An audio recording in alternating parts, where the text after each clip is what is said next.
Selamat pagi, apa kabar sahabat Sonora Network pagi hari ini? Tetap semangat dan luar biasa, Jakarta cerah pagi hari ini, mudah-mudahan juga di tempat Anda pastinya.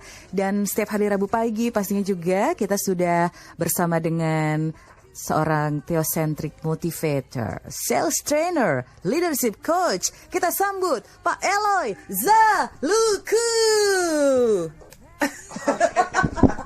Itu di atas. Ada di Pak Eloy terkejut-kejut juga sih. Oke. Baiklah. Teman-teman sahabat Sonora di seluruh tanah air, selamat pagi ya, Mbak Yuli, selamat pagi ya.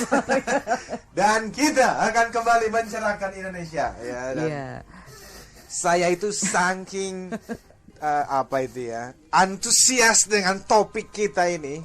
Karena kalau kita googling misalnya sales special force, nggak ada Mbak Yulis. Oh, nggak ada ya? Tapi kan kenyataannya, realnya itu setiap perusahaan pasti punya dong. Iya, makanya saya juga bingung. Masa nggak ada yang memikirkan mengenai beginian? Jadi beberapa hari lalu saya meeting dengan salah satu farmasi yang mungkin 2-3 besar di Indonesia ini, ya. Dan saya diundang untuk nanti di bulan Januari ini akan memberikan training dan berbicara mengenai yang sedang kita bicarakan. Oh, pas sekali ya, jadi special force juga. Special force. Ini berbicara mengenai satu farmasi yang dulunya tidak compliance dan banyak memang farmasi yang kurang compliance, tetapi sekarang masuk menjadi perusahaan lokal yang bekerja sama dengan salah satu perusahaan dari Jerman, sehingga akhirnya menjadi harus compliance, kan begitu. Nah, di dalam posisi seperti demikianlah, maka teman-teman medrep atau field force itu, medical representative-nya, kan harus melakukan banyak perubahan ini. Perubahan di dalam approach ke dokter, approach ke suster, ke rumah sakit. Harus compliance sudah. Dan soon or later, sebetulnya itu saya berharap sekali, itu seluruh farmasi di seluruh Indonesia ini, itu menjadi compliance. Dan di saat itu terjadi, maka tidak ada cara lain bagi seorang medical representative untuk apa? Untuk menjalankan profesinya sebagai seorang yang disebut itu special force. Jikalau dia tidak menjadi seorang salesperson yang hebat, seorang yang saya sebut sebagai rave salesperson, dia tidak mungkin lagi bisa berhasil. Karena di situ yang dibutuhkan adalah truly profesionalismnya mesti keluar. Skillsnya mesti ada, cara membangun hubungan baiknya mesti ada, value addednya mesti diberikan, engagementnya mesti ada. Nah, di saat seperti itulah, maka saya berpikir kalau kita mau transform the marketplace, maka kita memulai dari beberapa hal. Tapi salah satunya adalah dari sisi salesnya. Teman-teman sales mesti dipersiapkan untuk betul-betul menjadi tenaga sales yang andal. Dan itulah kenapa akhirnya kita dedikasikan selama 3 minggu ini untuk kita berbicara mengenai the 8 steps to build sales special force. Nah, beberapa hari ini saya sempat googling di Google gitu ya, dan saya melihat di setiap negara hebat ya, itu memang mereka punya yang itu special force di army-nya sendiri, dan itu mereka dilatih khusus, Mbak Yulis. Itu dia nggak mungkin masuk di dalam grup ini, klub ini, special force ini, jikalau dia tidak menjalani latihan tertentu, dan itu latihannya gila-gilaan. Itu secara mental mereka dilatih, fisik mereka juga dilatih. Nah, sehingga memang di dalam perusahaan, harapannya semua orang menjadi rave sales person. Tetapi kalau ribuan mereka punya sales ya, saya merasa yang menjadi special force itu memang pada akhirnya mungkin sekitar Pareto saja. 20% dari total sales force dalam perusahaan itu mesti dilatih secara khusus. Oleh karena apa? Nanti orang-orang ini yang bisa digunakan dan dipromosikan, bahkan kalau mau buka cabang, mau buka pasar di tempat lain, harusnya orang-orang ini yang dikirim duluan. di mana di sana mereka akan rekrut lagi orang-orang sales baru, di sana mereka akan membangun Reef Sales Force-nya, dan muncullah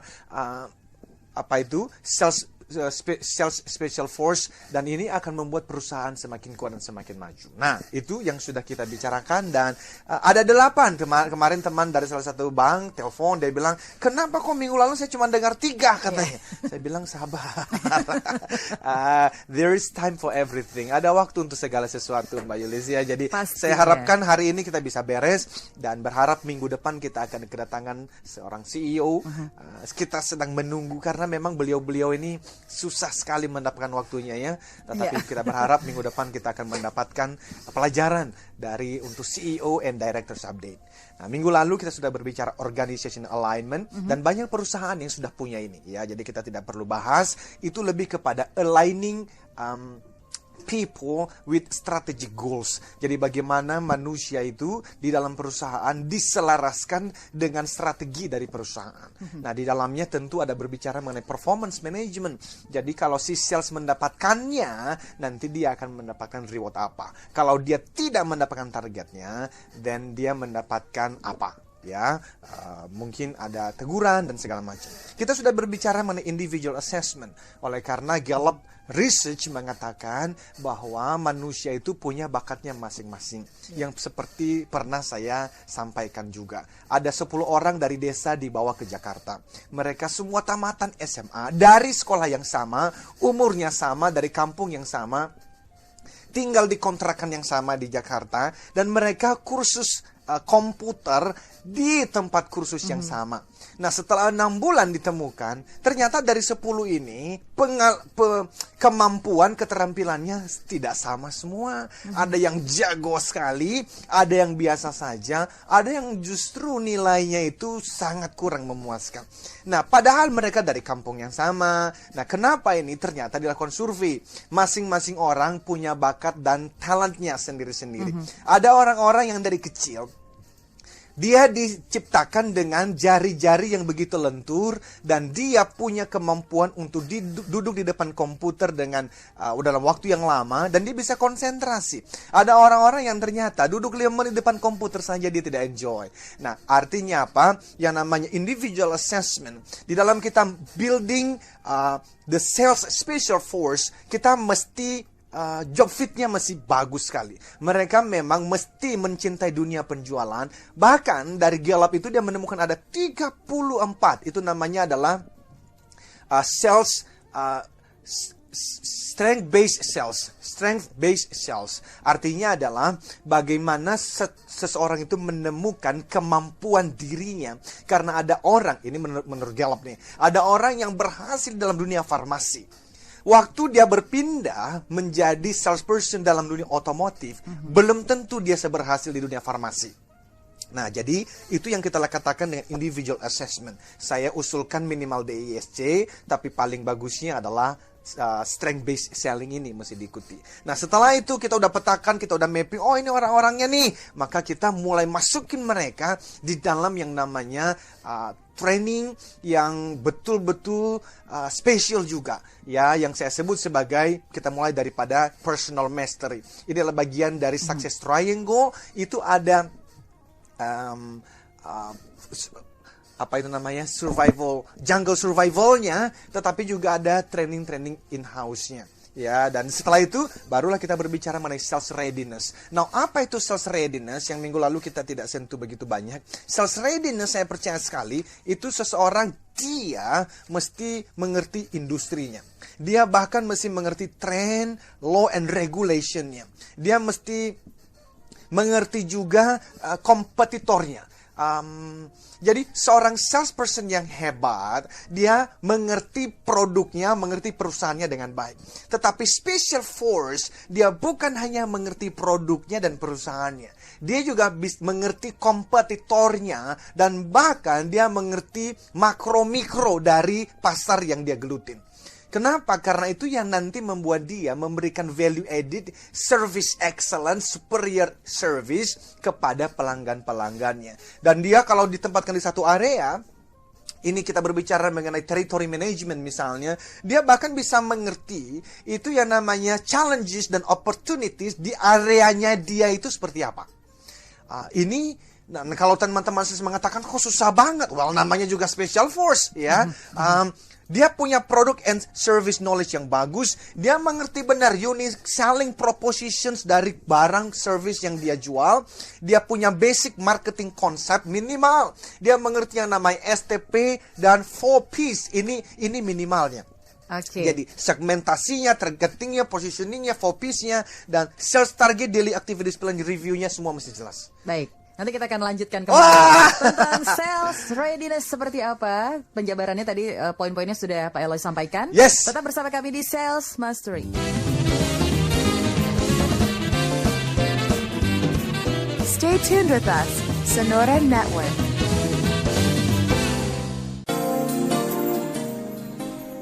Sahabat Sonora Network, kembali Anda ikuti Sales Mastery bersama Theocentric Motivator, Sales Trainer, Leadership Coach, Eloy Zaluku, dan kita masih membahas 8 langkah untuk membentuk sebuah pasukan khusus dalam bidang penjualan. Yes. Dan tadi yang sudah kita bahas adalah sales readiness. Ya. Seorang sales harus tahu product knowledge. Betul. Harus kenal betul dengan kompetitornya mana dia harus tahu. Kompetitornya. Ya, bahkan peraturan di pasar pun harus tahu. Ya, sedetil itu sebetulnya ya Pak Eloy. Ya, dan barulah kemudian mungkin orang-orang ini diingatkan lagi mengenai, nah ini yang step yang kelima, yang kita sebut sebagai mastering the sales proses ya. Kalau umumnya ada 8, memang di saya punya itu malah muncul menjadi 10 karena di dalamnya ada yang namanya branding ya, bagaimana membangun personal branding. Jadi leads and referrals itu sudah biasa, prospecting, canvassing, establishing rapport, uncovering aspirations and afflictions, presenting solution and value propositions,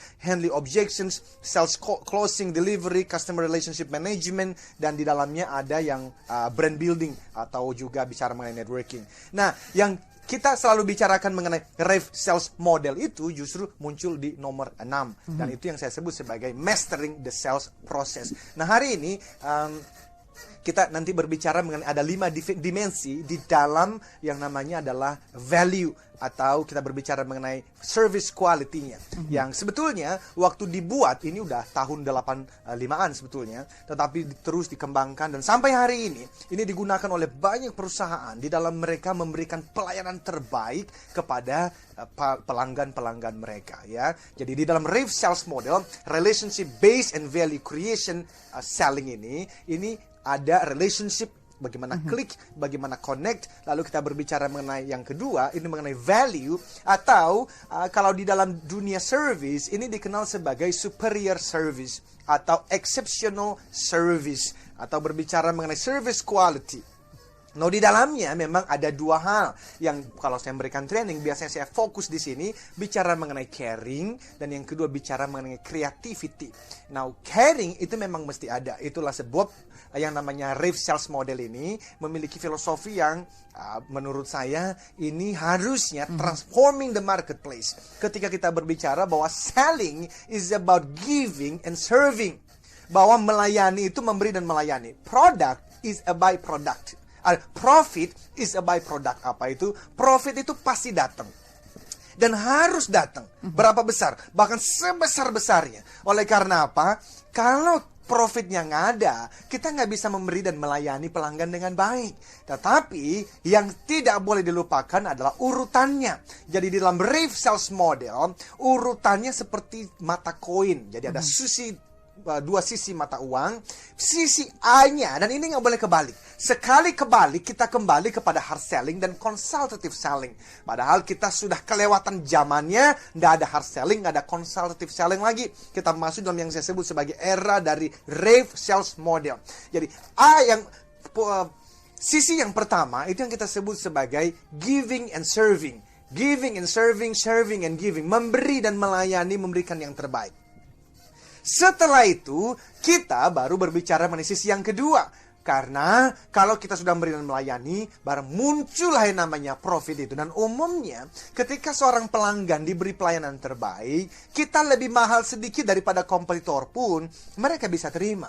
Oleh karena mereka tahu ada bayaran untuk segalanya. Dan ngomong-ngomong mengenai harga murah, tidak semuanya pelanggan kita itu mengharapkan barang yang murah, Mbak.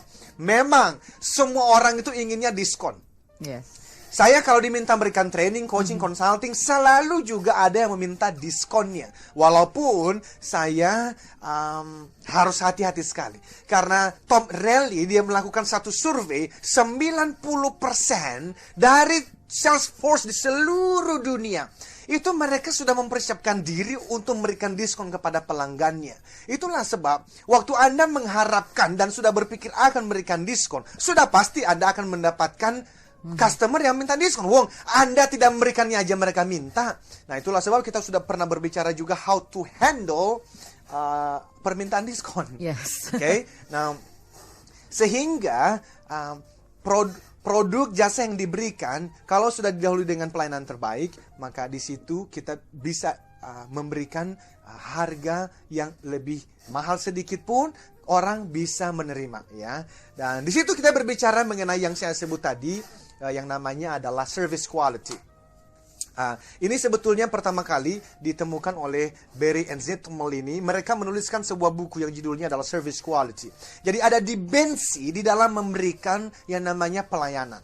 Waktu mereka menuliskan buku ini dan dari penelitian-penelitian mereka saya baca, sebetulnya mereka menargetkan ini kepada perusahaan. Jadi top manajemen harus tahu dan kemudian ditransferlah ke siapa? Kepada customer service-nya. Di dalam mereka memberikan pelayanan terbaik kepada pelanggan-pelanggannya. Tetapi memang yang namanya ref selling, ini bukan hanya untuk orang sales yang door to door di lapangan. Ini juga harus dimiliki oleh siapa? Customer service. Bahkan nanti di bulan Januari juga saya sudah ada permintaan untuk khusus untuk back office. Apa itu? Supporting division. Supaya mereka, karena gini Mbak Yulis, kita punya orang sales, mereka mati-matian. Dari leads and referrals, mereka udah berjuang mendapatkan nama. Mereka prospecting. Mereka bangun hubungan baik. Mereka presentasi. Ditolak, mereka terus berjuang. Akhirnya, deal. Sign contract. Tetapi setelah mereka sign contract, biasanya ini kan diambil alih oleh supporting division. Apakah itu dari delivery, ya. Dan kemudian nanti berbicara mengenai after sales service-nya. Nah, waktu berbicara after sales service, itu berbicara mengenai teknisinya. Bahkan berbicara mengenai orang yang melakukan penagihan. Nah, ini adalah supporting division. Orang sales sudah masuk di dalam yang namanya special force. Tetapi ternyata supporting division atau back office kita tidak siap. Ini juga akan menghancurkan segalanya. Sehingga yang perlu disiapkan dalam perusahaan bukan hanya ujung tombaknya. Ujung tombak dia harus menjadi seorang sales person yang hebat. Masuk di dalam sales force yang kita sebutkan tadi, tetapi dia nggak bisa sendiri. Itu sebab minggu lalu saya sudah jelaskan. Ref sales model dari awal itu dimulai daripada organizationsnya. Jadi ref sales organization. Strateginya kenapa? Ini teamwork. Nah, sehingga kalau kita ada pertanyaan dari Pak Subianto ini. Ya, selamat pagi Pak Subianto. Berapa komposisi ideal antara supporting division dan special force sales? Ya, ini saya belum menemukan ada formula khususnya berapa, ya. Tetapi tentu saja supporting division semestinya tidak sebanyak orang sales, ya. Masing-masing perusahaan ada yang 10%, ada yang 20%, ada yang 30%. Demikian juga dengan special force salesnya. Menurut saya kita ngambil di angka 20% itu baik, ya. Kalau kita ada 100 yang namanya 100 orang sales, 10-nya kita didik baik-baik, kita pilih yang terbaik, lalu kita jadikan mereka masuk sebagai the elite grupnya. Jadi adalah kelompok elitnya. Sehingga apa? Nanti yang namanya manajemen pun cara nge-treat mereka juga berbeda, Mbak Yulis. Ya, jadi seorang manajernya misalnya, dia nggak bisa memberikan seluruh waktunya rata-rata sama persis kepada 100 orang salesnya. Nggak bisa. Karena yang di elite group ini, special force ini, mereka butuh special attention. Mereka membutuhkan special approach. Kalau tidak, memang mereka akan pergi ke tempat lain. Baik, kita akan jeda kembali sebentar Wow, untuk mengikuti oke. tanda waktu. Dan Sales Mastery masih tetap dapat Anda ikuti setelah yang berikut.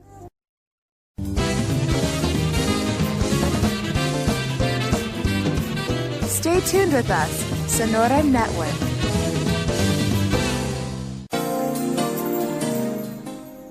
Sahabat Sonora Network, kembali di Sales Mastery bersama Pak Eloy Zaluku tentang The 8 Steps to Build Sales Special Force. Pastinya ini bukan sesuatu hal yang mudah untuk mendapatkan orang-orang yang ada di pasukan khusus dalam bidang penjualan. Yes. Tadi ya latihannya juga berat kata Pak Eloy ya. Harus dong.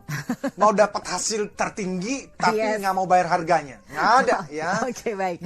Dan hari ini saya justru spesifik ini. Ini saya mau membangunkan teman-teman back office, saya mau membangunkan teman-teman dari supporting division. Bangun. Saya ingin mereka tuh diingatkan kembali gitu loh Mbak Yulis bahwa Iya. customer is the reason for your job and business existence. Saya ulang ini.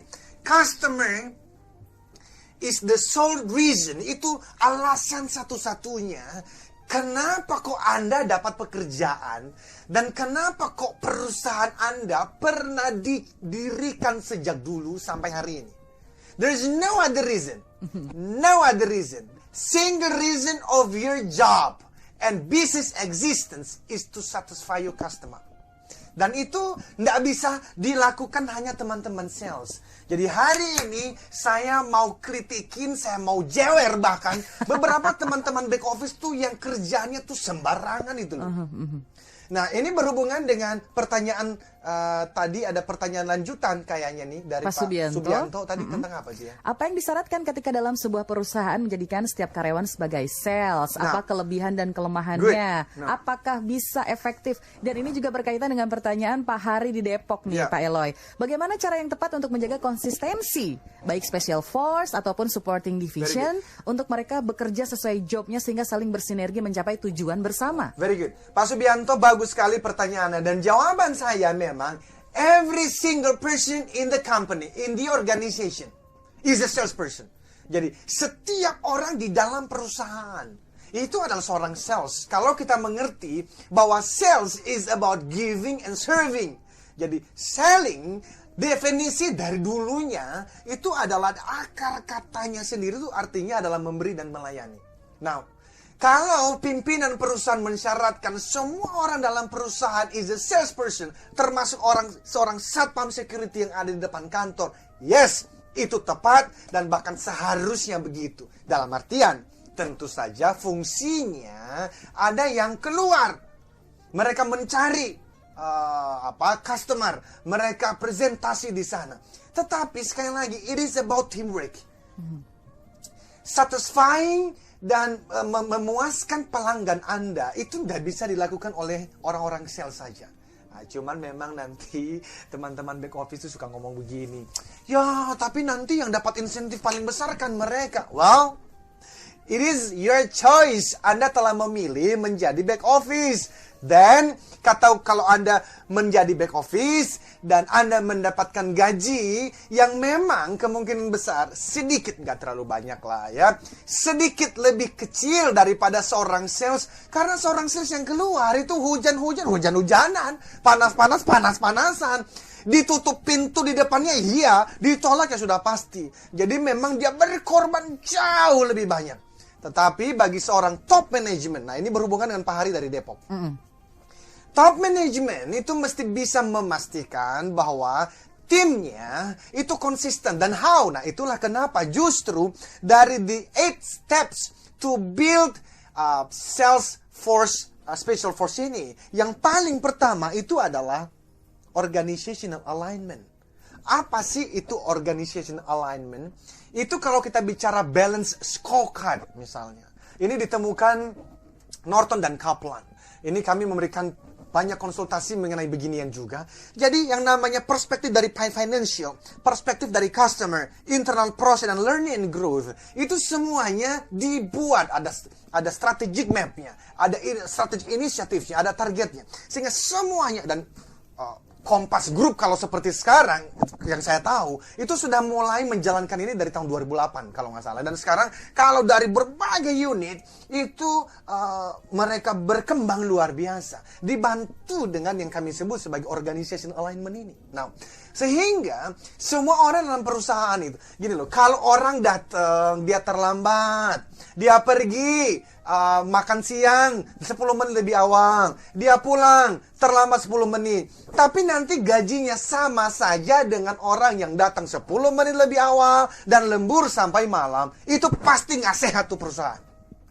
Nggak mungkin ada konsistensi. Padahal the key of service excellence, one of them adalah berbicara mengenai konsistensi. Kan kita udah pernah berbicara mengenai taksi. Top of mind orang pasti ketemu dengan taksi tersebut. Kalau kita berbicara airlines, top of mind orang pasti ketemu dengan brand tertentu. Why? It is about consistency. Karena kalau Anda itu mau ke bandara misalnya, Anda menelpon pada taksi ini, jemput saya jam 5 pagi. Itu kemungkinan besar supirnya si taksi akan tiba di depan rumah 15 menit sebelum Anda berangkat minimal. Dan itu terjadi, bukan cuma sekali 2 kali, konsistensi. Karena kalau tidak, service excellence tidak akan mungkin keluar. Nah, itu sebab justru saya mau bahas tadi yang dari Barry dan Zettmel ini. Mereka mengatakan ada 5 dimensi di dalam kita memberikan pelayanan terbaik. Dan siapa yang perlu mendengar ini? Dari top management sampai satpam, sampai office boy. Dan di dalamnya ada orang sales dan tentu saja customer service. Yang pertama, ini berbicara mengenai tangible. Tangible, karena waktu kita berbicara mengenai service, itu kan tidak tangible. Tidak dapat dipegang, tidak dapat dilihat, intangible. Nah, dia harus ditangiblekan. Dia harus bisa dirasakan, dilihat, ditatap, dan dipegang bahkan. Nah, apa itu contohnya? Ini berbicara kalau kita masuk hotel misalnya. Waktu kita masuk hotel, wah rapi sekali. That's part dari dimensi tangibility. Jadi, kita malah belum disapa. Makanya kalau ada gedung, ada hotel misalnya, itu dari luar kacanya mesti bersih mengkilap. Karena itu part of tangibility. Nah, waktu kita masuk ke dalam, kita bertemu siapa di situ? Kita bertemu dengan pasukan customer service dari hotel yang pakai seragam. Nah, seragam ini sendiri adalah bagian dari tangibility. Itu sebab bukan khususnya, bahkan semua perusahaan diharapkan sekali menggunakan seragamnya.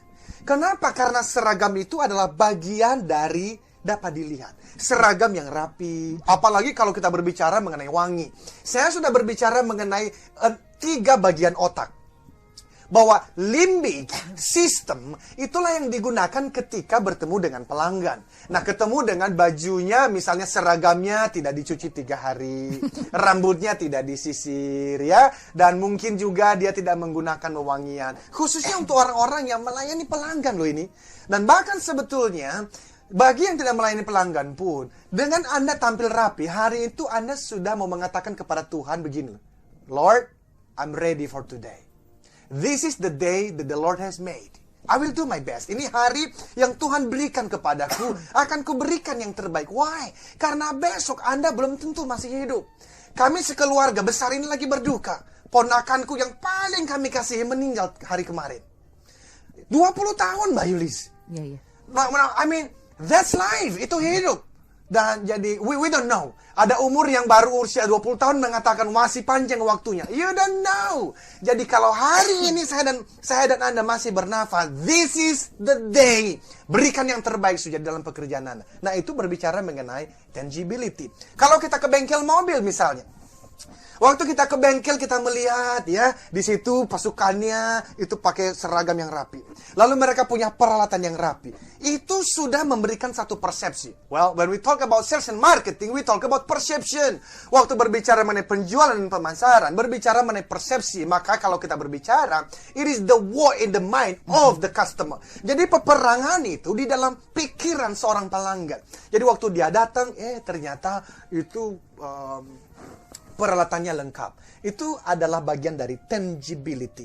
Waktu kita membuat yang namanya promosi, ya, di dalamnya kita buka brosur, di dalamnya kita buat namanya leaflet, yang namanya kita bikin kop surat, yang namanya kita bikin yang namanya kartu nama. Ini part of tangibility. Kita akan terheran-heran bertemu dengan seorang salesperson. Waktu dia memberikan kartu namanya, kusut sekali. Itu mungkin udah setahun kali di dalam dompetnya yang basah keringat itu. Dan untuk seorang yang namanya special force, it cannot be accepted. Nah, boleh ini. Dari sisi tangibility-nya, itu harus bagus sekali. Yang kedua, reliability. Nah, apa itu? Ini berbicara mengenai seberapa jauhkah seorang salesperson atau customer service dari perusahaan tertentu itu memberikan pelayanan yang akurat atau error free kepada pelanggannya. Oke, masih ada di nomor 2 ya kita ya. Harus break dulu. Karena ada Siap. Mbak Dian di Bekasi. Selamat pagi Mbak Dian. Kalau sales nggak dapat intensif dan bonus dari perusahaan, gimana caranya Pak biar lebih giat? Sorry, gimana? Pertanyaan mengejutkan. Siap. Sorry, kita baca lagi ya, gimana? Pak, kalau sales nggak dapat intensif dan bonus dari perusahaan, gimana caranya? Katanya biar lebih giat. Kemudian ada SMS lagi dari Pak Mulyono. Pagi Pak Ella, saya sangat setuju bahwa seluruh tim di perusahahan harus memiliki sikap customer oriented. Tapi bagaimana menghadapi top management yang mengatakan bahwa seluruh tim harus bersikap management oriented? Wow. Pertanyaan menarik, kita akan Luar lanjutkan biasa. setelah yang berikut. Siap.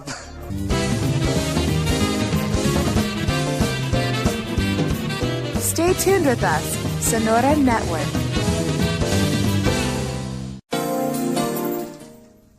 Dua pertanyaan yang bagus sekali dari Mbak Winda. Mbak Winda, Mbak Dian. Mbak Dian di Bekasi dan Ya. juga Pak Mulyono nih. Ya, Pak Mul setiap minggu nih ini fans kita kayaknya. Thank you Pak Mul. Jadi Pak Mul bertanya bagaimana kalau ternyata malah yang disampaikan adalah manajemen oriented. Saya kok percaya Pak, perusahaan Bapak tidak akan menjadi perusahaan terbaik di Indonesia. Jadi kalau Bapak bukan pemiliknya, cari saja perusahaan lain. I'm serious Pak Mul. Karena tidak akan mungkin berhasil dengan cara seperti ini. Saya katakan lagi ya, the reason of your company existence is to satisfy your customer. Jadi alasan kenapa perusahaan pernah berdiri bukan untuk menyembah-nyembah kepada manajemen, tetapi untuk melayani pelanggannya supaya pelanggan itu puas dan menjadi loyal. Oke, bahwa di dalamnya top manajemen memerankan peranannya as a leader. Justru di dalam salah satu training saya menggunakan istilah servant leadership.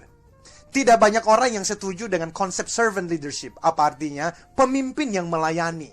Tetapi kalau kita melihat dari dulu, sekarang, dan selamanya, konsep leadership yang paling bertahan lama adalah pemimpin-pemimpin yang melihat dirinya bukan sebagai makhluk untouchable, bukan sebagai makhluk yang harus disembah-sembah, tetapi justru orang yang mengerti sekali.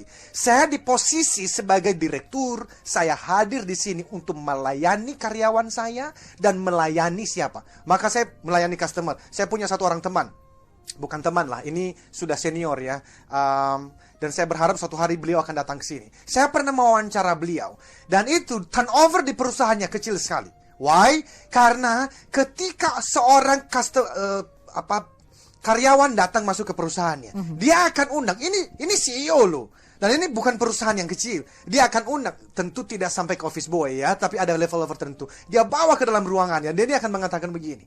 Hari ini bertambah satu lagi pekerjaan saya. Oh, apa itu bos? Melayani kamu dan seluruh keluargamu. Wah, itu luar biasa sekali. Jadi dia mengatakan, setiap orang masuk ke dalam perusahaan saya mau make sure they are happy. Kenapa? Because happy employee create happy customer. Jadi yang namanya karyawan yang happy itu akan bekerja untuk membuat si customer menjadi happy. Jadi Pak Mul, saya berharap saya tidak salah tanggap dan saya tidak salah mengerti pertanyaan Bapak. Tetapi saya ulang sekali lagi. Customer is the sole reason, single reason of your business existence. Dan di mana posisi dari top management? Itu adalah melayani, karena justru pelayanan itu adalah mesti menjadi budaya. Dan kalau yang namanya top management tidak punya budaya itu, tidak akan mungkin ada perusahaan yang berkembang baik. Nah, kalau berbicara kepada Ibu Dian tadi. Yes. Bu, Ibu bilang, gimana nih saya sebagai seorang sales tapi nggak dapat insentif? Ya. Iya, Ibu dapatnya 200 juta sebulan. jadi, iya, nggak usah ada insentif, Bu. Kalau Anda sudah dapat 200 juta sebulan. Tapi kalau Ibu dapatnya itu di bawah itu. Memang sebaiknya ya. Karena gini loh, orang tuh sehebat-hebatnya orang lah ya. Pastilah, apalagi ya sekarang ya, apalagi kalau udah punya anak, bayar uang sekolah ya, bayar cicilan, disuruh kerja mati-matian, tapi nggak ada insentifnya. Dia kerja mati-matian atau nggak kerja mati-matian, dapat order apa nggak dapat order, dapatnya sama, bilang sama bos, ibu dan bapak. Dan saya percaya ya, ini kalau bos Anda mendengar saya, dia tidak akan mengundang saya ke perusahaanmu untuk memberikan training. It's okay, karena masih banyak ribuan perusahaan lain, tapi aku mesti mengatakan kejujuran. Pak, bertobatlah. Walaupun itu cuman kadang-kadang bagi seorang sales ya, it is not about the numbers. It is only a sign of appreciation. Tanda bahwa kita menghargai mereka. Di tempat saya pun yang cuman sedikit orang, saya bagi orang-orang tertentu ada insentifnya. You get more, you will you make more, you will get more. Karena itu manusiawi. Jadi ibu ya harus ada. Dan kalau ibu adalah pemimpin dari perusahaan itu, ibu yang harus bertobat. Oke, jadi apa lagi? Saya teruskan lagi nih mengenai reliability ya. Oke, karena masih ada satu buku ya yang pagi ini kita akan bagikan kepada Anda, salah satu sahabat Sonora yang sudah berpartisipasi pagi hari ini. Luar biasa semangat Pak Eloy memberikan pencerahan. Semoga semua tim sales se-Indonesia terbangun mindset yang sama. Ayo, juga orang-orang dari big office itu ya, ayo bangun. Dari mulai top management, sales, supporting division selalu konsisten untuk pencapaian lebih baik dari Pak Hari. Ya, tapi waktunya masih ada dong. Saya masih mau bereskan yang 5. Iya. Waduh. Jadi tadi yang pertama, kalau berbicara mengenai dimensi dari kualitas pelayanan, bagaimana kita memberikan value added, bagaimana kita memuaskan dari kita punya pelanggan, kita sudah berbicara mengenai tangibility. Jadi apa itu? Lobby hotelnya, peralatan dari bengkelnya, seragamnya, name cardnya, brosurnya, tampil keren. Tidak harus mahal loh ini, tapi tampil bersih dan keren. Apalagi berikan senyumannya. Wah, itu luar biasa sekali sudah. Yang kedua adalah reliability-nya. Reliability itu berbicara mengenai seberapa jauhkah perusahaan, customer service, dan khususnya dalam hal ini adalah salesperson, itu memberikan suatu pelayanan yang akurat atau zero mistake. Artinya apa? Waktu pertama Anda mengirimkan email atau SMS saja kepada pelanggan Anda harus baca 3 kali sebelum kirimkan. Why? Karena kalau mengirimkan email saja sudah salah, itu sudah mengirimkan satu persepsi kepada pelanggan Anda atau calon pembeli Anda bahwa you are not reliable. Karena even menuliskan nama beliau salah. Kalau menuliskan nama saya, kamu salah. Bagaimana saya bisa mengharapkan bahwa kamu bisa mendeliver produk dan jasa yang saya harapkan? It just cannot be happen. Jadi, teman-teman, reliability mulai dari small things, details. Itulah sebab kalau broadcast message yang saya kirimkan hari ini, itu berbicara bahwa orang-orang tuh hidup dalam satu budaya pemikiran bahwa memberikan yang terbaik itu adalah the best strategy. Dan dimulai dari apa? Dimulai dari hal-hal kecil. Waktu Anda misalnya janjian dengan calon pelanggan Anda, you have to come at least 10 minutes before. Saya tahu Jakarta macet. Kadang saya juga bisa terlambat. Saya pun juga pernah terlambat sekali di dalam training dari tahun 2004. Dari 2004. It can happen. Tetapi at least God knows, Tuhan yang tahu bahwa kita melakukan yang terbaik. Usahakan 10 menit sebelum meeting Anda sudah datang. Kenapa? Itu adalah cara membangun reliability. Kalau datangnya saja sudah terlambat, how can I expect bahwa kamu akan memberikan apa yang saya minta? Jadi ini berbicara mengenai budayakan error free, mulai dari SMS dan lain-lain sebagainya. Ya, kita berbicara mengenai yang ketiga karena waktunya waduh mengejar kita ini. Responsiveness ini adalah ketiga dari teori yang disampaikan oleh si Barry dan Z Tomolini yang mereka mengatakan quality dimension. Apa itu? Kecepatan di dalam pelayanan, quick response. Jadi misalnya ini ada beberapa bank yang misalnya ngantrinya terlalu lama, itu bisa ya mereka sudah banyak berubah sekarang. Oleh karena apa? Kompetitor mereka menggerogoti market share mereka. Tetapi ada memang yang harus menunggu lama. Itu bisa diakalin. taruhlah sofa di waiting roomnya, Yes. berikanlah mereka AC, ya, berikan musik-musik yang bisa membuat mereka tertidur, ya, sehingga itu bisa menurunkan, bisa managing ekspektasi mereka juga, ya. Jadi atau misalnya ini contoh yang bagus sekali, ini berbicara mengenai bengkel, ya. Anda ke bengkel lalu dia bilang, ini butuh waktu 10 hari Pak. Oh ya, masih rusak itu Kak. Iya, 10 hari Pak. Lalu kemudian bandingkan antara 10 hari beneran beres, lalu diantar ke rumah. Bandingkan dengan yang kedua, dia 2 hari setelah mobil Anda masuk di telepon. Lalu Pak, saya minta waktu 10 menit ya. Saya dari bengkel ini, saya mau menceritakan kerusakan dalam mobil Bapak ini. Lalu dia menceritakan 5 menit. Lalu kemudian 5 hari berikutnya dia bilang, Pak, ini kami udah kira-kira 70% lah. Ini 70% udah beres Pak. Tinggal ini, saya 10 menit aja. Dia jelaskan lagi. Lalu hari ke-8 dia bilang, Pak, siap-siap ya. Ini mobil udah mau beres nih. Kita hari ke-9 bahkan sebelum 10 hari sudah diantar ke rumah. Ini namanya responsiveness. You pay the extra mile. Nah itu berbicara mengenai, aduh saya dilihatin terus sama Yulis waktunya. udah saya percepat. Assurance ini adalah menanamkan keyakinan di dalam diri sang pelanggan bahwa assurance itu membuat mereka yakin. Salah satunya apa? Seorang salesperson itu harus siap menjawab pertanyaan dari konsumen. Karena itu cara untuk membangun keyakinan. Dan ini berbicara mengenai, kita kalau berbicara mengenai asuransi misalnya. Apa sih yang Anda jual? Anda menjual selembar kertas yang namanya polis itu. Bagaimana satu perusahaan bisa meyakinkan saya bahwa kalau suatu hari saya dapat kecelakaan, saya bisa klaim dengan cepat. Dan yang terakhir adalah ini berbicara mengenai empati. Empati adalah berbicara mengenai put your fish in the shoes of the customer. Jadi Anda harus mengerti empati pada mereka. Kasih contoh, waktu kemarin saya baru operasi kecil ini, itu saya punya teman sahabat. Cuman dia nggak ngerti posisi saya yang baru dioperasi. Saya ada komplain sedikit. Wah, dia menjelaskan luar biasa tanpa permintaan maaf. Ini saya mengatakan you fail. Di dalam dimensi yang kelima. Apa itu? Empathy. You seharusnya, aduh maaf. Ya, tapi kan kita sudah sahabat. Come on. Waktu kita lagi berbicara bisnis, we should be professional. Jadi teman-teman kita sudah berbicara. Ini luar biasa Waktunya sangat padat merayap. Lintas Jakarta. Kita ketemu minggu depan. Baik, Teman-teman, masih ada beberapa hal yang pasti akan dibahas juga. Terima kasih untuk Harus. Anda yang sudah bergabung dan yang mendapatkan buku Pak Eloy. Nanti akan kita umumkan ya. Ya. Tetap bersama kami di Sonora FM 92 Jakarta dan juga Sonora Network.